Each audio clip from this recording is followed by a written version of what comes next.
This photograph was taken sometime in the winter of 1944, or so the faded handwriting on the back suggests. But no official record ever confirmed the exact date, nor the name of the Army photographer who captured it. What we do know is that the tent belonged to a U.S. field infirmary somewhere near the outskirts of Camp Hearn, Texas, and that the woman in the frame was prisoner Dartu 37, a captured German auxiliary whose real name never appeared on any roster. Look closely at her face. Why is she crying? And why does the American medic still wearing his helmet hold her bandaged legs with such urgency, as if he's trying to stop something terrible from happening? Was this a moment of mercy, or the aftermath of something far darker that the camera arrived too late to show? June 14, 1944. Camp Hearn, Texas. The moment the German woman lowered herself onto the examination table, the American doctor stopped moving. His hand hovered in midair, gloved, steady, trained through years of medical discipline, and yet it froze. Her legs remained apart, rigid, trembling as though held there by invisible iron. She tried once, twice to pull her knees together, but her muscles refused. A thin whimper escaped her throat. The doctor's brows drew inward, not in disgust, not in irritation, but in something far more unsettling for everyone in the room: concern. Around them, the small medical ward fell into stillness. Even the ceiling fan seemed to turn more slowly. A nurse stepped forward, then hesitated, unsure whether the slightest motion might shatter what was left of the woman's composure. The prisoner's breaths came in fast, shallow bursts. She kept her gaze pinned to the floorboards, unable, or unwilling, to meet the doctor's eyes. Her fingers clutched the edge of the table until her knuckles paled to chalk white. I can't close my legs," she whispered. The words trembled out of her as if dragged painfully from the deepest part of her shame. Again, almost inaudible. "I can't close them." No one answered. The doctor stepped back half a pace, studying her posture, the rigid angle of her hips, the sharp outline of bones pressing through the thin POW-issued cotton skirt. He had seen hundreds of prisoners by then. Cuts, burns, fractures, malnutrition, infections picked up over months of fleeing Allied advances across Europe. But he had never seen this, and nothing in his battlefield training had prepared him for the sight of a terrified enemy soldier sitting in front of him, unable to bring her own legs together. Her body told a story even before she spoke. She was young, perhaps 22 or 23, but starvation had carved years into her face. Her cheeks were hollow, her lips cracked, and bruises, old and new, mapped her thighs in uneven constellations. Her collarbones rose sharply beneath her skin, as if trying to break free from a frame that had grown too thin to contain them. Her breathing, stuttered whenever the doctor approached. When the nurse offered her a cup of water, she flinched so violently the cup nearly slipped from her hands. Her shoulders shook in small, uncontrolled tremors. Even the weight of her own clothing seemed to overwhelm her. The fabric clung to her like a burden rather than a covering. She kept murmuring apologies, soft German phrases the doctor did not understand but instinctively recognized as words shaped by fear, drilled into her through months of running, hiding, obeying, surviving. A survivor's posture, a hunted animal's eyes. Yet beneath all of that, something else flickered, something the doctor had seen in many POWs, but never in a woman. A shame so profound she could barely lift her chin. The examination room around her was everything her homeland had taught her to fear, and nothing like what she expected. It smelled of antiseptic, not sweat or blood. The windows were open, letting in warm Texas air that fluttered the curtains and stirred the scent of wild grass. The metal trays were polished. Instruments lay neatly organized, none of them resembling the torture devices she had been warned about. A basin of warm water steamed gently in the corner. A folded towel rested beside it. The cots were clean. The walls were painted a soft eggshell white. A Bible sat on a small shelf beside a stack of medical ledgers. This was not the American cruelty German propaganda had promised. This was not the dungeon where women supposedly disappeared. This was not the laboratory where experiments were performed on the weak. This was a clinic, plain, orderly, humane. And that, perhaps, was what frightened her most. America, in the summer of 1944, stood at the height of its power. The nation was producing 96,000 aircraft a year, launching Liberty ships so quickly that newspapers joked a man could eat breakfast beside an empty dock and watch a ship glide into the water before dinner. The United States fed its troops, its civilians, its allies, and now even its prisoners, with such abundance that foreign soldiers whispered in disbelief when bowls of beef stew and fresh bread were placed before them. Across the ocean, Germany was starving. Women like her were pulled into radar rooms, anti-aircraft batteries, and communication posts as the Wehrmacht collapsed under the weight of two advancing fronts. Rations shrank to crumbs. Bones pushed through skin. Hope cracked under bombardment. And yet, here she was, sitting in an American clinic, staring at a doctor who looked at her not with judgment but worry. It was a contradiction so vast it left her breathless. Why couldn't she close her legs? Was it an untreated injury? A torn muscle from days of forced marching? A neurological issue from malnutrition? Or was it something deeper, something carried silently from a homeland falling apart? The doctor didn't know. The nurse didn't know, and the woman herself, sobbing quietly now, seemed terrified of the answer she might have to give. All they knew was this: an enemy had crossed an ocean expecting brutality. Instead, she found a man in a white coat, frozen not by hatred, but by compassion. And in the silence that followed her trembling confession, one question lingered in the humid Texas air, heavy enough to bend the entire story toward it. What had been done to her before she ever reached America? Long before the young woman ever stepped foot inside the white-walled clinic at Camp Hearn, fear had already taken root in her, carefully planted, watered, and cultivated by the Reich. It began the day she enlisted as a Luftwaffe auxiliary. She remembered the briefing officer's voice, flat and practiced, as he paced before the rows of women in gray uniforms.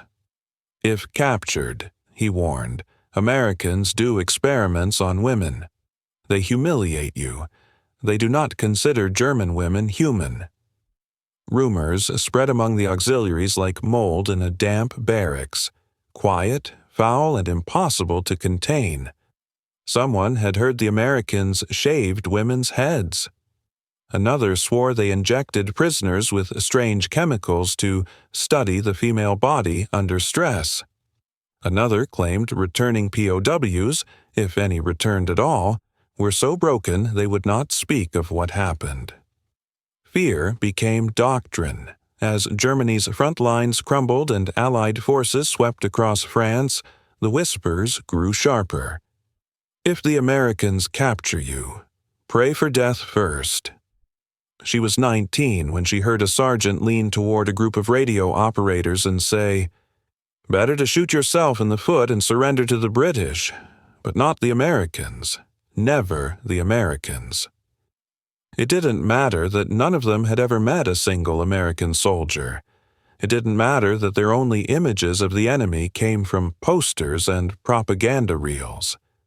The fear was there, constant, gnawing, shaping everything she believed. So when her unit was surrounded near St. Lo and ordered to stand down, she didn't fear the gunfire.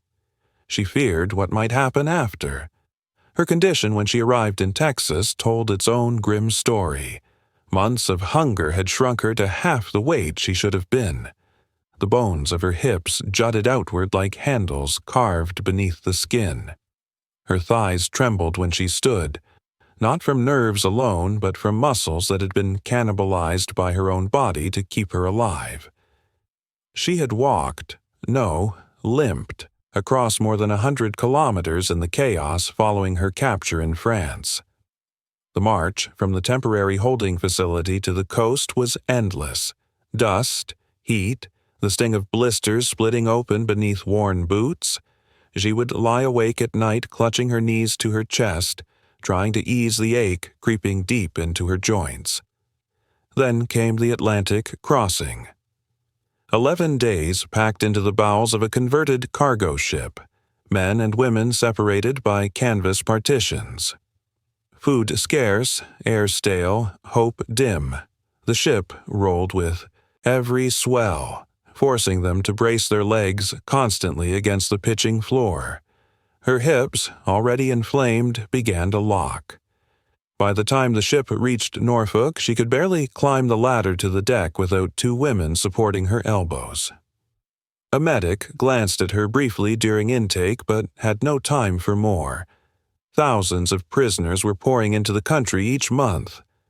The war machine moved on.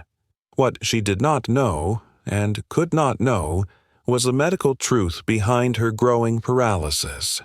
Weeks of malnutrition had stripped her muscles of essential proteins. Long marches had inflamed the tendons of her groin. Her hips, forced to carry her weight under strain, had tightened and shortened. By the time she reached Texas, the muscles controlling the inward pull of her legs had become so weakened and contracted she physically could not close them without pain. Not a sign of impurity, not a sign of shame, a sign of starvation. But she had never been told the word for it. She only knew something inside her had broken. So when the American doctor motioned toward the examination table that day, panic swept through her chest like wildfire. The room was bright. Too bright. The windows let in long rectangles of Texas sunlight. A sink gleamed in the corner. Above it, a metal spout released a thin line of warm steam. Hot water, clean water, something she had not seen in months. To her starving imagination, her fear-twisted memory, it looked like the beginning of the very experiments she had been warned about. The doctor put on gloves. The snap of rubber nearly sent her collapsing to the floor. He moved toward a drawer of instruments, sterile, silver, neatly arranged, and she felt bile rise in her throat. In Germany, the last clinic she had seen was a field tent, blood-soaked and buzzing with flies. Instruments there were stained, poorly cleaned, used and reused until metal lost its shine. These tools were pristine. That did not comfort her. It terrified her. She backed into a corner before the nurse coaxed her onto the table. When the doctor lifted her skirt only a few inches to inspect her hip joint, she flinched so violently he stopped instantly. Tears streamed down her face. She whispered prayers in German under her breath, frantic, pleading, bargaining with a God she feared had abandoned her. She expected the doctor to shout. She expected the nurse to restrain her. She expected the humiliation she had been assured would come. Instead, they both stepped back. His voice remained even, calm, human. That only made her cry harder. To the Americans who worked at Camp Hearn, the reaction seemed bewildering. But for her, and for the dozens of POW women who had stepped off the trucks before her, this was the culmination of years of indoctrinated terror. Several women in the adjoining ward refused even to look at the metal trays of instruments. One hid beneath her cot, hands pressed to her ears, whispering, "No experiments.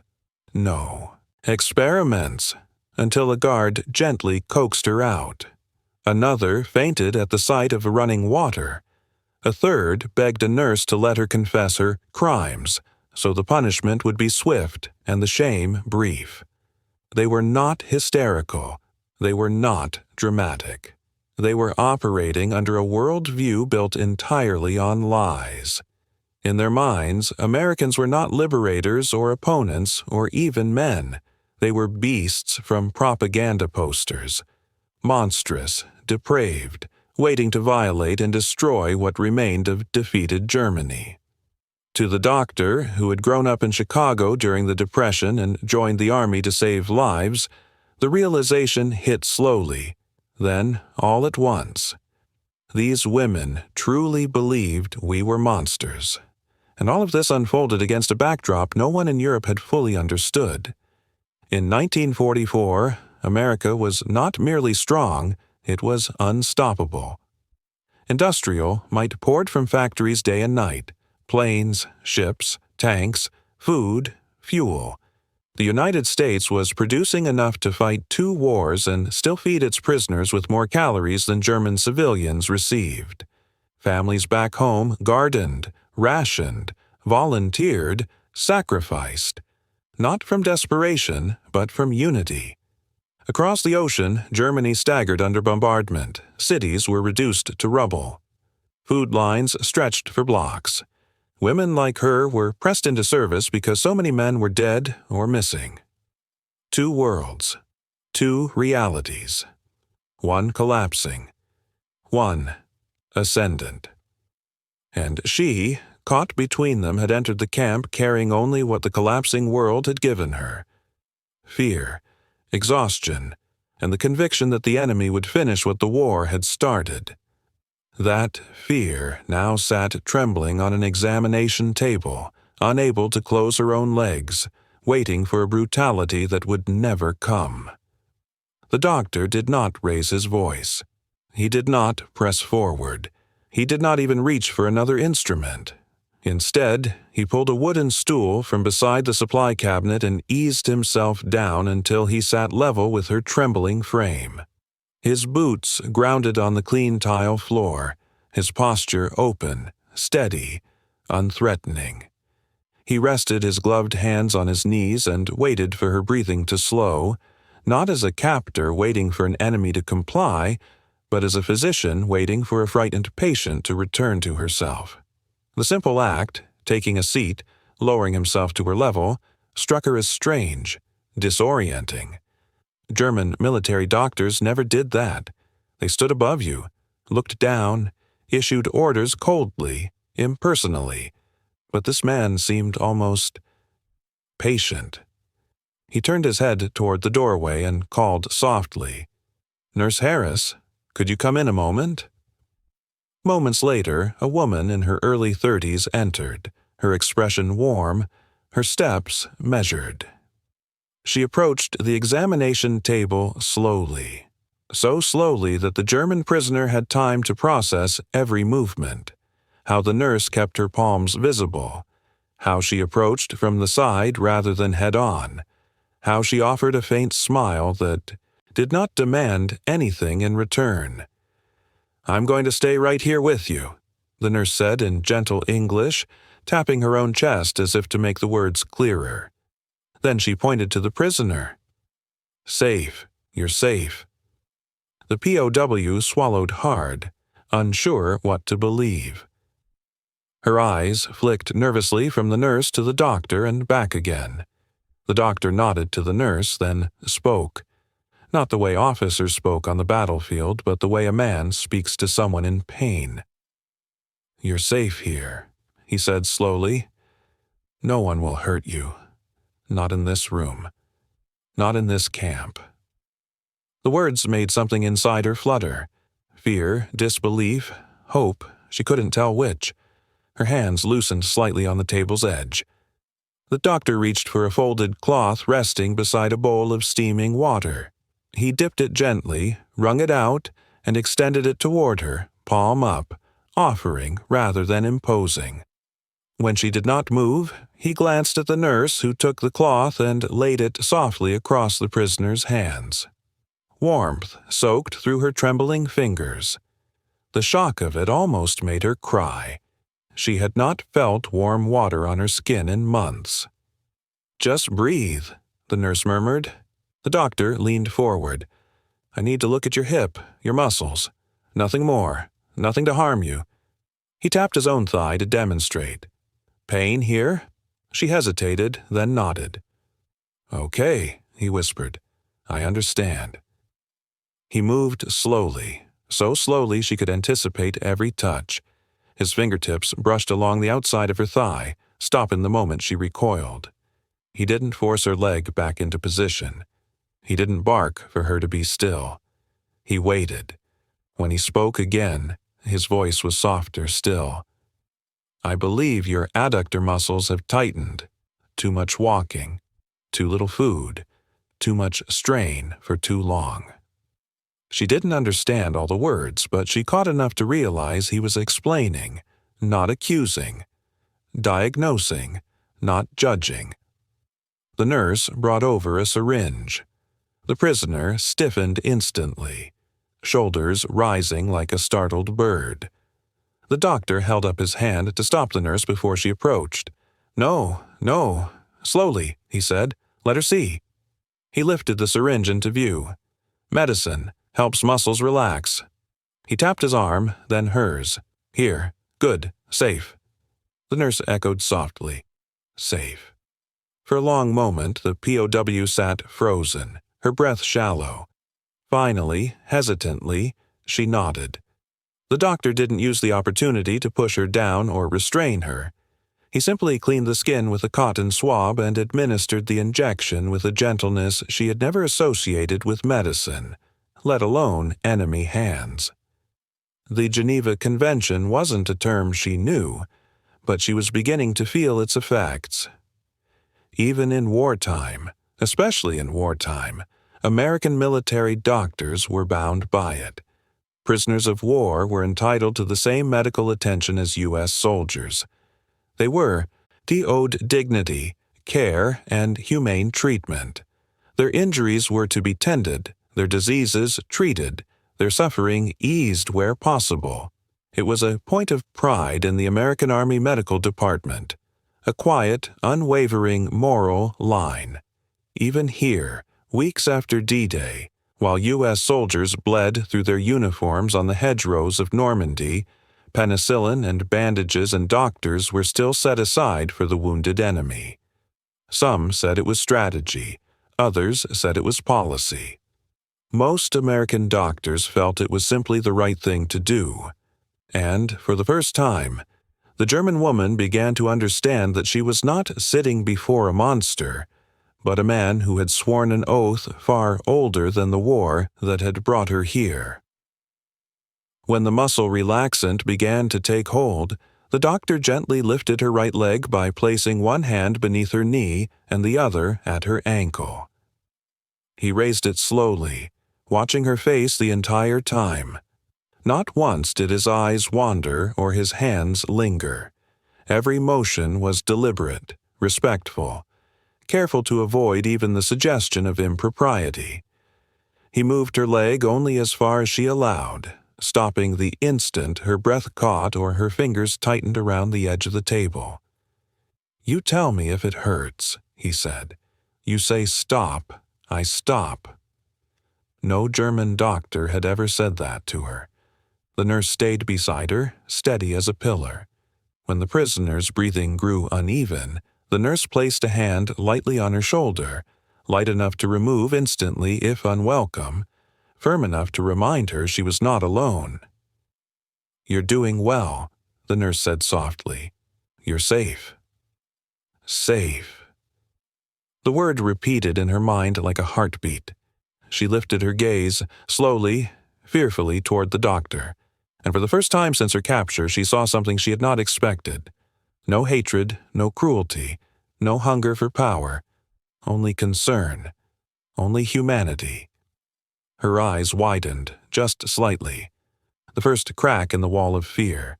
Something inside her shifted, tiny, fragile but real.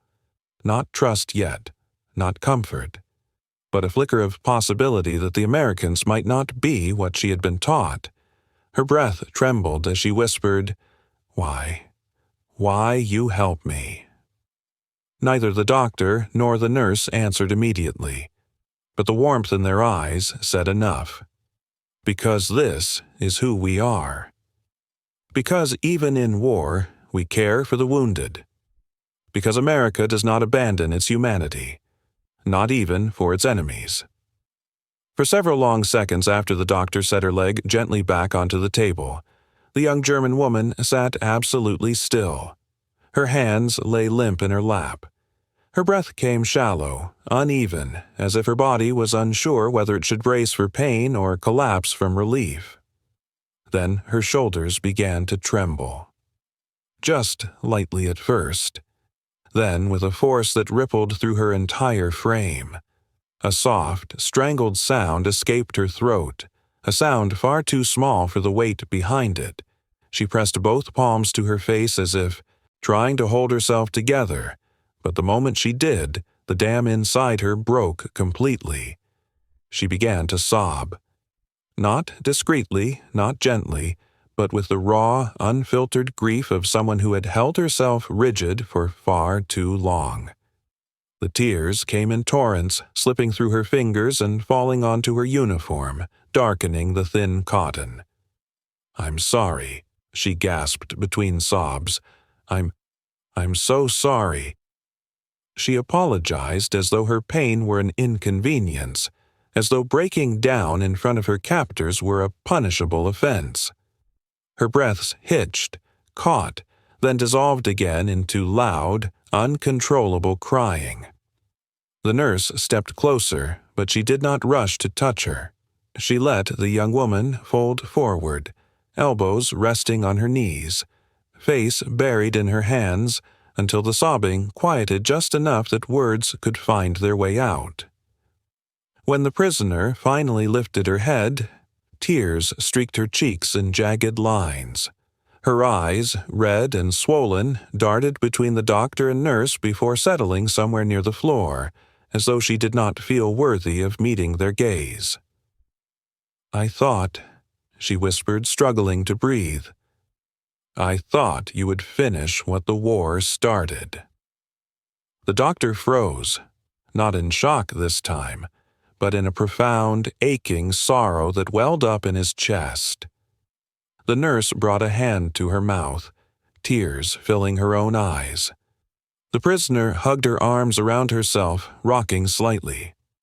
"We were told you, that Americans, you do terrible things." She swallowed hard. "To women, to prisoners. We thought you would destroy whoever Germany didn't kill." Her voice cracked. "That you would hurt us." She flinched at her own words, as if saying them aloud made them more real. Then the rest came spilling out. Not in order, not coherently, but as fragments of the nightmare she had lived. "I ran," she said. "We all ran. Bombs falling, houses breaking apart, mothers screaming for their children." She pressed her fists against her forehead. "I saw women, German women, pulled into doorways by our own soldiers, not the enemy. Our own. They said discipline had to be maintained." Her voice fractured. "There is no discipline in war." She wiped her cheek with the back of her hand. "We marched for days with no food. We slept in barns, sometimes in fields, sometimes not at all. The officers said we were lucky to be alive. That hunger meant we were still useful. They said anyone who fell behind would be doing their duty if they died." Her stomach tightened painfully at the memory. "I thought the hunger would kill me. Then I thought the marching would. Then I thought the loneliness would." She gave a broken laugh, bitter, exhausted. "But when we were captured, I thought you would." The nurse stepped forward then, unable to remain still any longer. She placed a gentle hand on the prisoner's trembling back. The girl stiffened at first, then sagged beneath the warmth of the touch, as though the simple human connection unraveled the last strands of tension holding her upright. The doctor leaned forward in his chair. His voice, when he finally spoke, was soft but unmistakably firm. "Not here," he said. The prisoner looked up, confused. The doctor repeated it, slower this time. "Not here. Not in America." The words settled over the room like a blanket. A promise, a boundary, a declaration of identity. The young woman's lips parted. She stared at him, really stared, searching his face for any sign of deception, cruelty, or hidden intent. But there was none. Only sincerity, only compassion, only a kind of steady moral certainty that made her chest tighten in unfamiliar ways. The nurse squeezed her shoulder gently, grounding her. "You're safe," she whispered. "You're safe now." The prisoner lowered her gaze again, but this time not out of fear, out of something closer to disbelief. She took several slow breaths, as though relearning how to breathe without panic constricting her ribs. For the first time since her capture, the rush of memories no longer felt like knives. They felt like burdens she could finally set down, if only for a moment.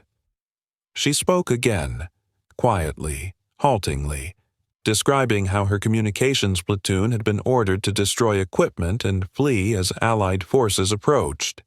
How soldiers had shouted contradictory commands, how civilians flooded the roads, crying, dragging carts piled with everything they could salvage. She described the night she hid beneath a collapsed barn roof, the screams outside mingling with the whistle of artillery. The day she saw a child wander alone through the rubble of what had once been a street. The morning she awoke to find two friends lying motionless beside her, their bodies cold, their hunger finally stronger than their will. "When they said we would be sent across the ocean," she whispered, "I thought it was so you could do whatever you wished, that no one would hear us if we screamed." The doctor closed his eyes briefly and exhaled. He had seen battlefield injuries, field hospital atrocities, the broken bodies of American boys half her age. But somehow, this quiet confession of terror, struck deeper. He opened his eyes and said, "You are not here to be hurt. You are here because the war brought you to us alive, and we intend to keep you that way."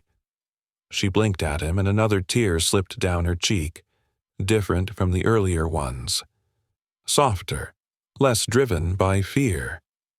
He reached for a clean cloth and handed it to the nurse, who dabbed the young woman's cheeks with a gentleness almost maternal. The prisoner let out a shaky breath.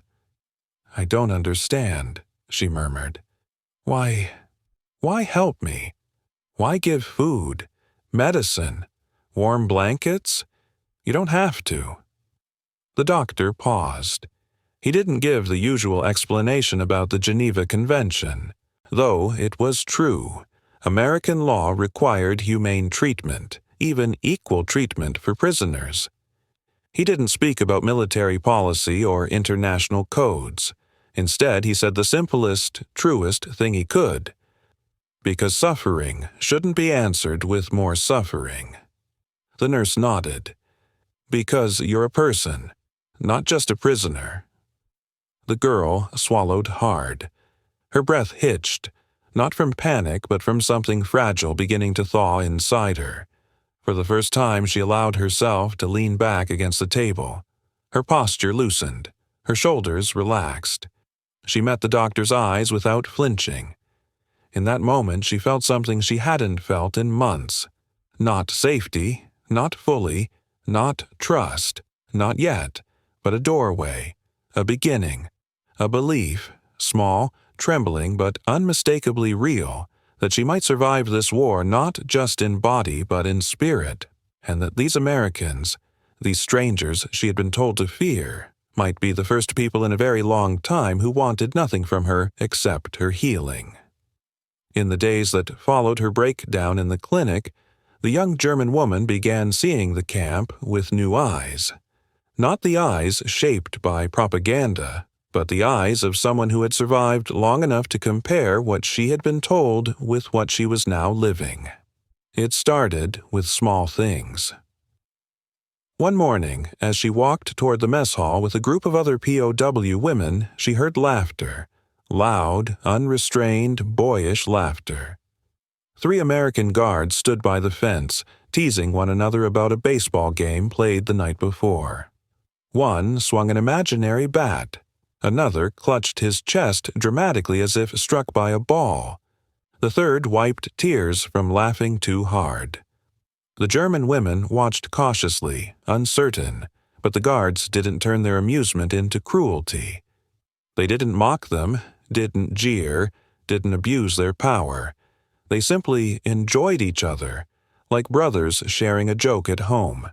She felt a tug inside her, a strange ache that came from realizing how human the Americans were, how different from the monstrous silhouettes painted in German newsreels. These were not barbarians. These were men who missed their families, their routines, their ball games, men who laughed freely, something she had nearly forgotten people could do. Later that week, she discovered the camp library, a small wooden building filled with donated books, arranged neatly along makeshift shelves. A sign on the front read, "For POW use, please return when finished." American novels, English dictionaries, even translated works of Goethe and Schiller. She stood there for a long time before stepping inside. Inside, a dozen POWs sat quietly at tables, some reading, some writing letters home. A guard dozed in a chair near the entrance, his chin tilted toward his chest, utterly unthreatened by the men and women around him. The very idea that prisoners were allowed books, good books, felt impossible. She had once seen German soldiers burn crates of French novels outside Paris, declaring them unfit for the German mind. And yet here America offered words instead of fire. She touched the spine of a book and whispered to herself, "Everything we believed about America was a lie." On another evening, she paused near the recreation yard and watched a group of prisoners play soccer, laughing, shouting, running with the energy of people who, for an hour, were not defined by captivity. American guards watched from a distance, leaning on the fence, sipping coffee, calling out the occasional joke or encouragement. The Americans didn't forbid the game. They didn't enforce silence. They didn't treat the prisoners like animals. They created room for them to feel human again. She hadn't realized how much she missed that feeling. The biggest shock, however, came from the food. The day she first entered the mess hall after regaining enough strength, the smell nearly overwhelmed her. Beef stew thick with vegetables, fresh cornbread, warm coffee. On the serving line, American cooks placed generous scoops onto each prisoner's tray. Not small rations, not leftovers, but hearty portions that would have fed entire families back in Germany. She stared at her plate in disbelief. It was too much, too warm, too real.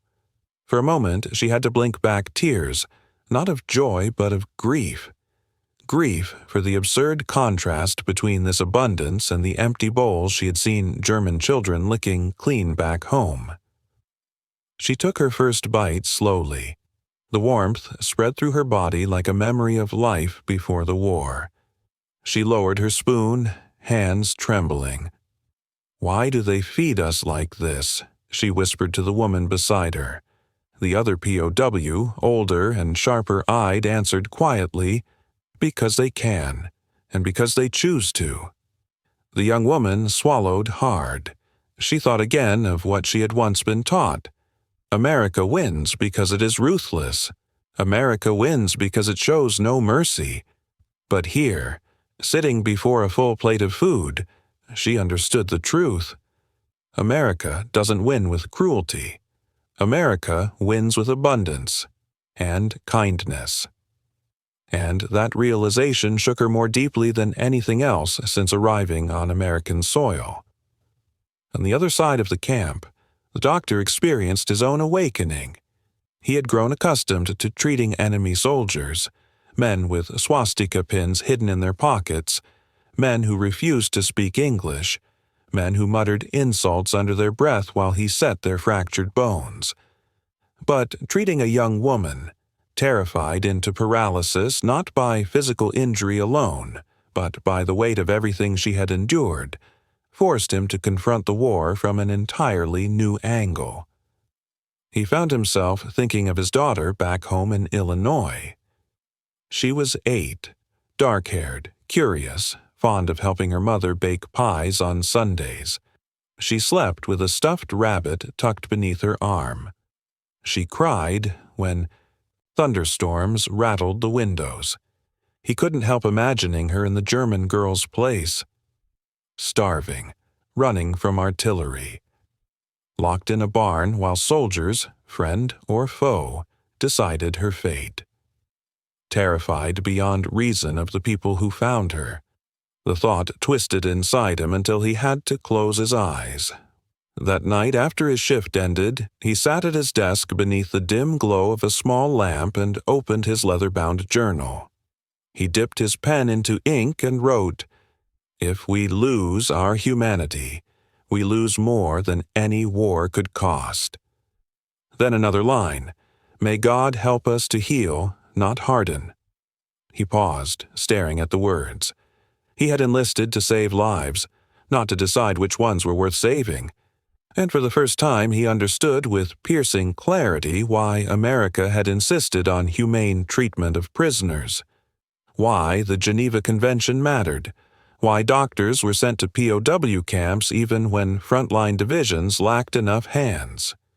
A nation's strength was not measured only in bombs or ships or rifles. It was measured also in mercy.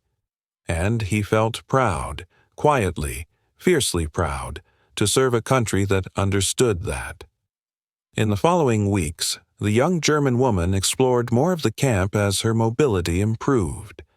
She saw a small chapel where POWs and guards sometimes prayed together. She heard music drifting from a recreation hall, someone playing a harmonica, someone else strumming a guitar. She watched 2 American guards exchange letters from home and smile with the same tenderness she once saw in her older brother. Everywhere she looked, she found contradictions to what she'd been told. America was powerful, yes. Its factories roared day and night, its armies marched across continents, its skies filled with aircraft built faster than Germany could shoot them down. But that power did not express itself through cruelty. It expressed itself through restraint, through discipline, through the astonishing confidence of a nation so strong it had no need to crush those who had already been defeated. And as she sat one afternoon on a bench outside the infirmary, watching American soldiers toss a baseball back and forth under the Texas sun, she realized that something inside her had shifted permanently. She no longer feared the Americans. She admired them, not for their weapons, not for their victories, but for the dignity they offered even their enemies. Germany had taught her that victory required brutality. America, simply by existing as it was, taught her the opposite. And that revelation, quiet, persistent, impossible to ignore, became the first true turning point in her understanding of the world. The transformation began quietly, so quietly that even she did not notice it at first. A week after her breakdown, the doctor asked if she felt strong enough to walk to the infirmary without assistance. She nodded, surprised at her own confidence. When she arrived, he handed her a clean apron and gestured toward a tray of instruments soaking in a disinfectant solution. "Would you like to help?" he asked. Help? The word caught her off guard. Prisoners weren't supposed to help. They were supposed to obey. Yet there was no command in his tone, only an invitation. She hesitated, then nodded, Slowly, carefully, she learned to scrub clamps, forceps, scalpels, and scissors with gentle circular motions. The doctor demonstrated, then stepped aside, letting her find her own rhythm. The nurse hovered nearby, correcting her grip with a tap to the wrist, offering a small approving smile when she got it right. The work was simple, repetitive, strangely calming. For the first time since arriving in America, she felt useful, not as a cog in a failing war machine, but as a pair of hands helping to heal instead of harm. Day after day she returned. She swept floors, restocked shelves, folded gauze, cleaned the metal basins until they shone. And each day the fear that once coiled like wire inside her chest loosened a little more. As she gained strength, the doctor began teaching her basic English, words that mattered for survival in a clinic. He pointed to her leg. Leg, she repeated softly. Leg. He touched his own thigh. Pain? She pressed her hand lightly over her hip, meeting his eyes. Pain. The nurse placed a hand over her heart. Safe. The prisoner hesitated, then mirrored the gesture. Safe, she whispered, astonished that the word no longer felt like a wish, but a fact.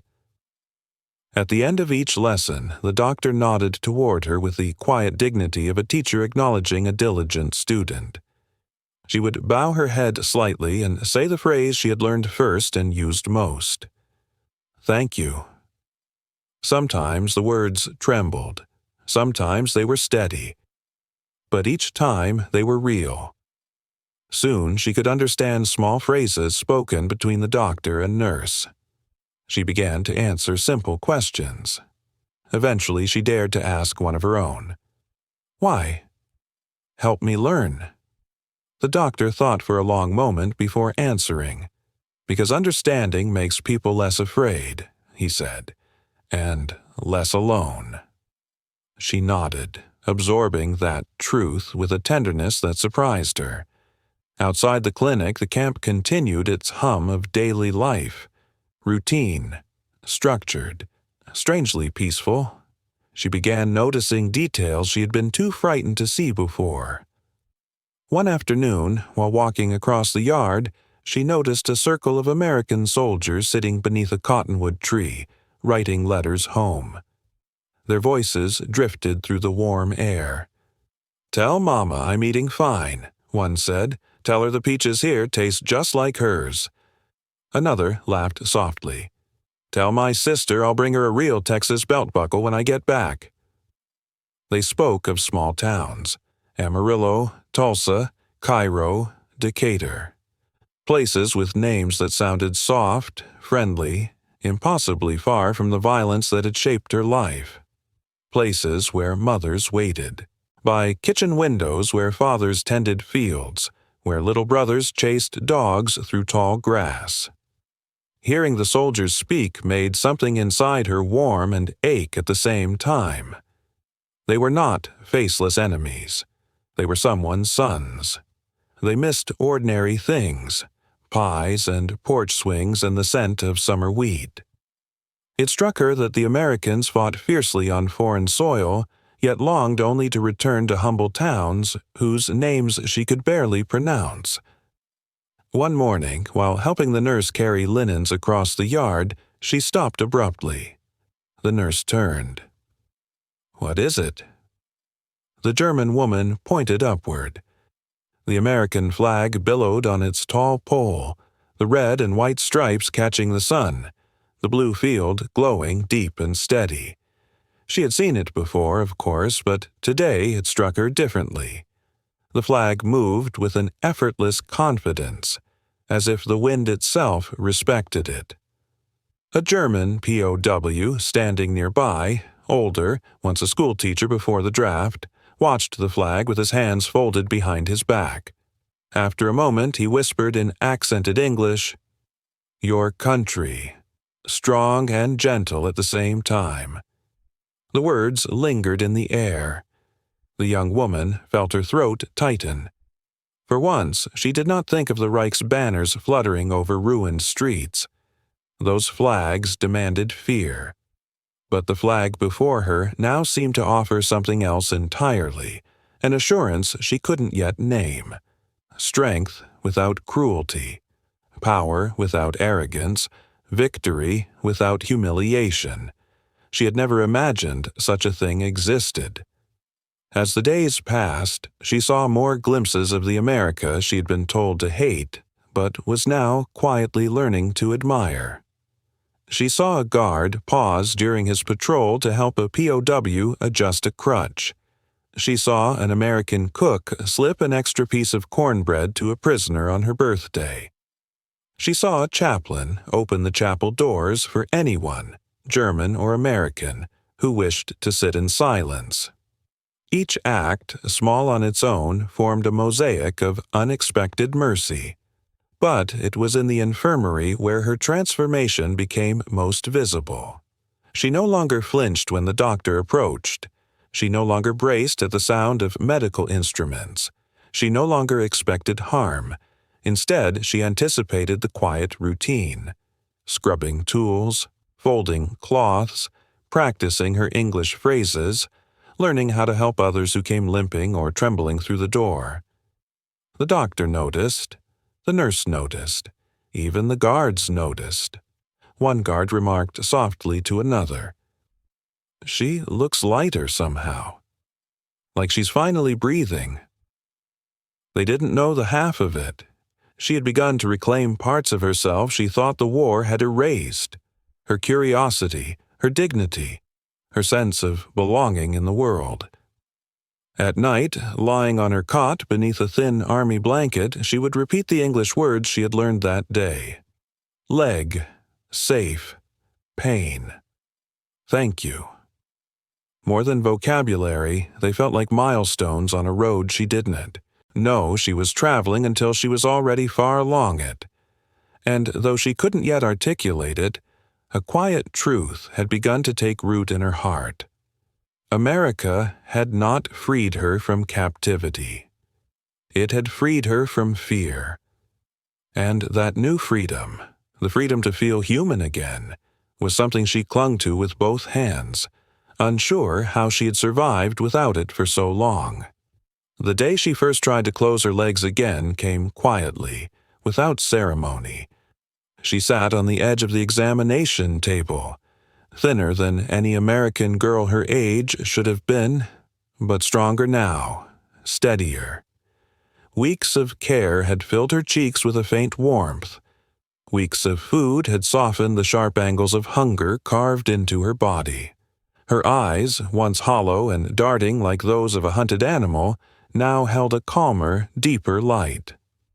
The doctor stood beside her with a clipboard, though he hardly looked at it. His gaze stayed on her, not in scrutiny, but encouragement. "Are you ready?" he asked gently. She inhaled slowly, nodding. Her hands rested on the table, palms down, knuckles pale, not with fear now, but with determination. For a moment, she didn't move. Then, with a tremor that traveled from her hip into her ribs, she drew her knees inward.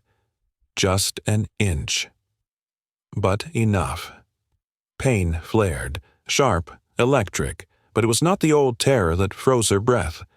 This pain felt alive, like a muscle waking from a long winter. She grit her teeth, tightened her fingers against the wooden table, and kept pulling. Another inch. Her breath shook. Sweat purled at her temples. But she kept going. Then, suddenly, almost unbelievably, her knees touched. The room fell silent. She looked up at the doctor, eyes wide with a mixture of disbelief and triumph. He said nothing for a moment, simply letting the weight of what she had just accomplished settle between them. Then he placed a steady hand on her shoulder, warm and grounding. "Well done," he said softly. "You've come a long way." A long, hard, unimaginable way.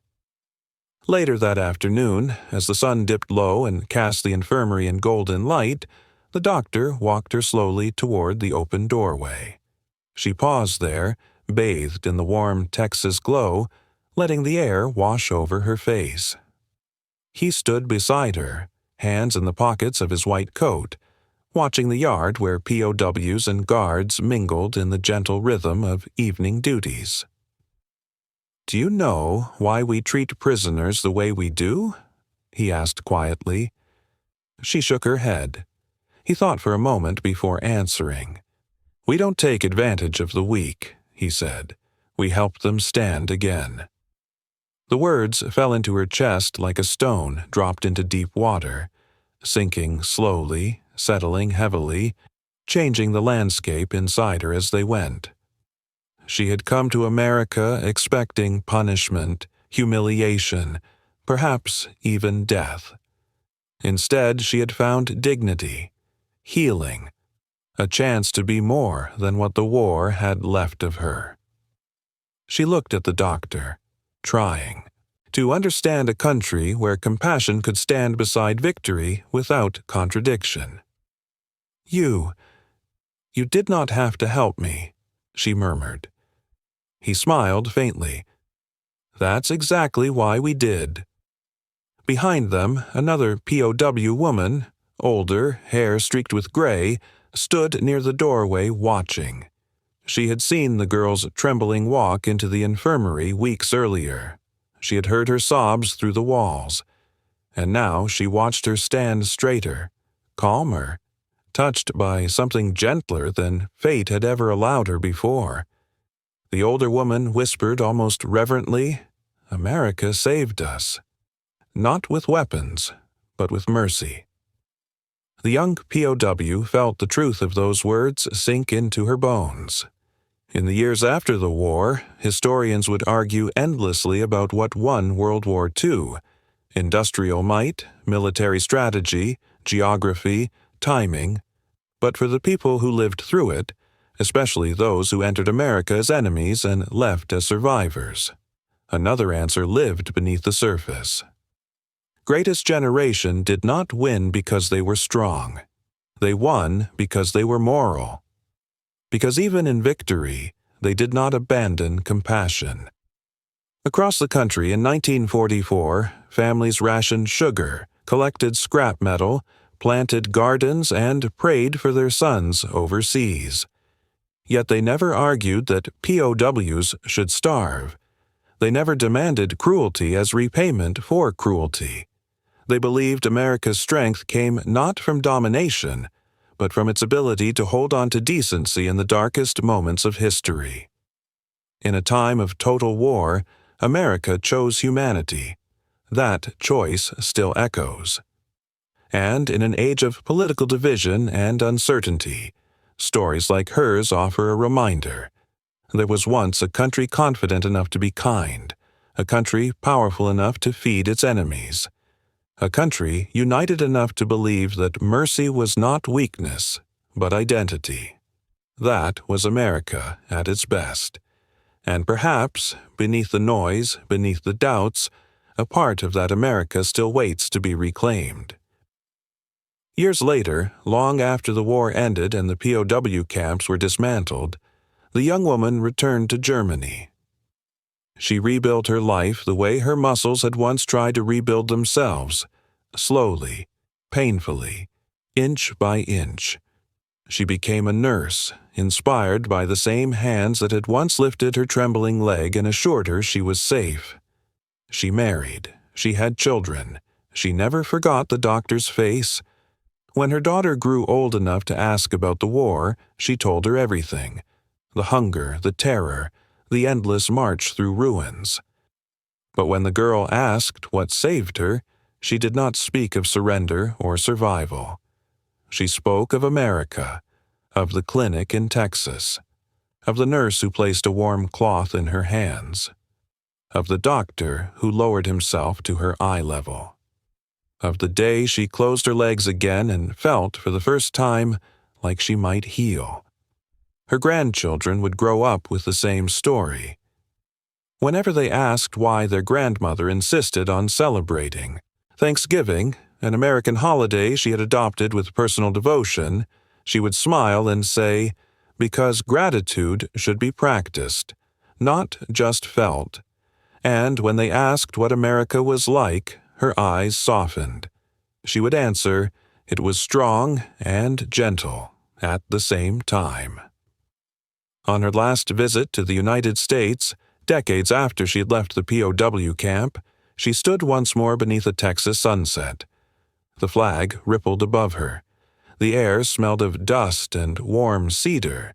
She closed her eyes and felt again the doctor's steady hand on her shoulder, the nurse's soft whisper, the first moment of safety after so much fear. She opened her eyes and whispered into the wind, "Thank you." The sun dipped lower, lighting her face in gold, the same light that had once fallen across a frightened prisoner, now illuminating a woman formed not by war, but by mercy.